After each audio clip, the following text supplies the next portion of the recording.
All right, so we're going to start our third part of the microbial world videos here. This is part 3. We've talked about viruses, bacteria, archaea, and then the producers in the microbial world, the diatoms, the dinoflagellates, some of those single-celled algae, if we want to call them that. So now going into our third part, what we want to look at are what are known as the marine protozoans. These are animal-like creatures in the marine world. They're all single-celled, and they eat stuff.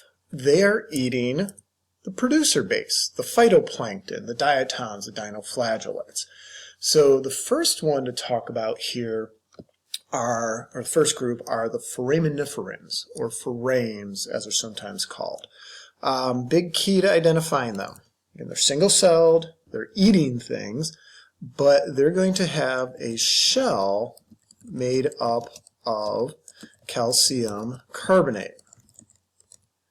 Okay, so that's a big key feature for foraminiferans, or the forames, when we talk about this group.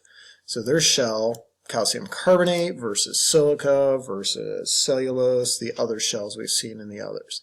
Now, a lot of times, the beach material, the stuff you find on the beach, is just uncountable shells of these little foraminiferans that they've died, the calcium carbonate shell's still there, and it gets washed up onto the beach.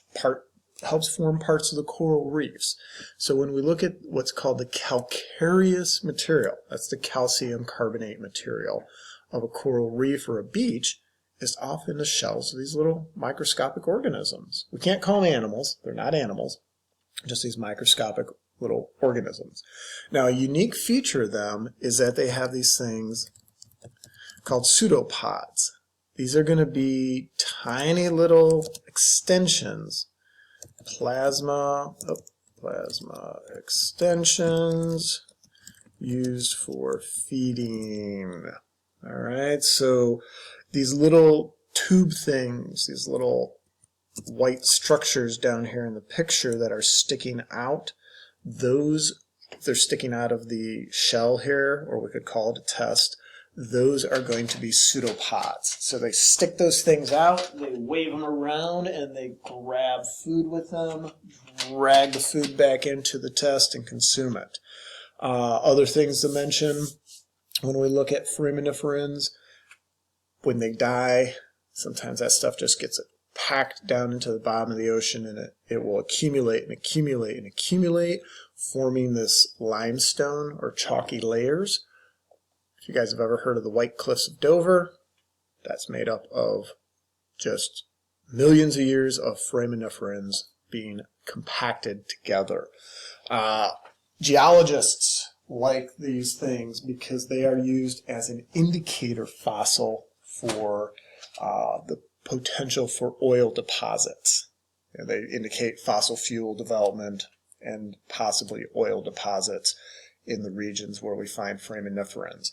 So when offshore drilling is happening, geologists go in, they drill the bottom of the ocean, they take a core sample of the substrate on the bottom of the ocean, and if they pull up certain layers, thicknesses, and layers of foraminiferans, then they feel that may be a good site for oil exploration.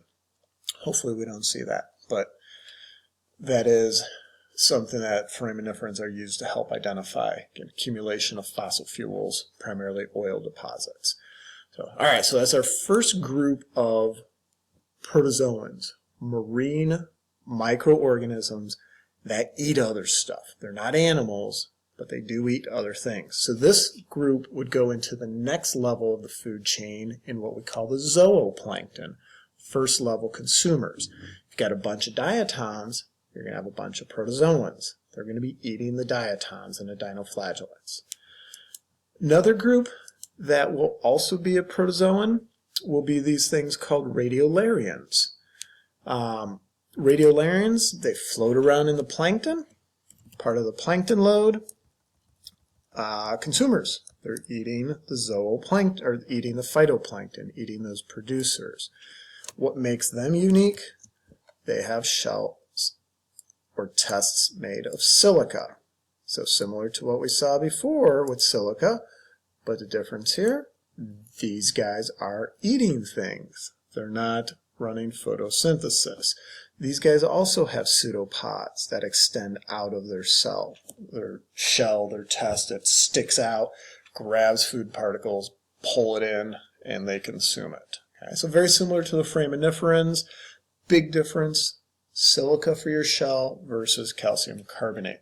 But both of them serving pretty much the same ecological role, or a very similar ecological role as a first level consumer. So, okay, another one in that grouping of protozoans are the ciliates.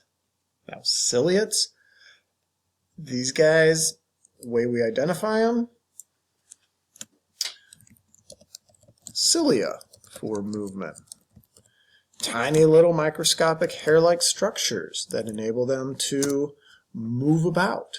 Sometimes they're swimming, propelling themselves around, eating things. They're all consumers.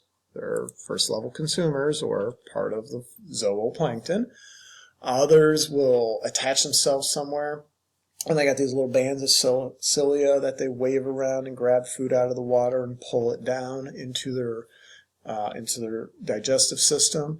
And they actually create little shells made out of just whatever they can get a hold of. Organic debris, grabbing little pieces of coral, rock, sand, whatever, just kind of packing it together, kind of hodgepodge style, and use that to form a little house structure. It's not something they produce internally. They don't create it from their own cellular structures. They create it by building it from whatever they can find in the ecosystem that they're in. These guys are very, very, very, very, can't stress it enough, very important in the microbial loop of an open water food chain. And we'll get into that later when we get into the food webs, food chains, ecological interactions. But they are very important in that first level consumer. They are eating the plankton. Plankton is there because of the nutrients and so on and so on. So expect to see these groups come back. This part of the course and the lecture and the materials, I want you just to kind of get the highlights of them, but don't just, okay, I heard about it, took a quiz, I'm done. Make sure you guys remember the key things about these creatures because they're going to be part of all of the lectures. When we talk about sharks, think about food chains, ciliates, diatoms, all these things are important aspects of a marine ecosystem. So we don't want to ignore some of them to focus on others. All right, so hopefully an easier way to go over all this is to use this table. Came right out of the book. Zoom in, blow it up, print it off, write it out, make flashcards, whatever, but work with that table. Table 5.2 covers the key groups. Don't focus on all of them. I would go in and highlight the ones that we've talked about throughout the lecture. Those are the ones I want you to be responsible for. Find those on the table, take a look at the key features, their key characteristics, what is their ecological role, how do we identify these guys, what makes them unique. That's the big thing, what makes them unique and what's a defining characteristic. And a lot of times it's just what their cell walls are made up of. That's the big thing.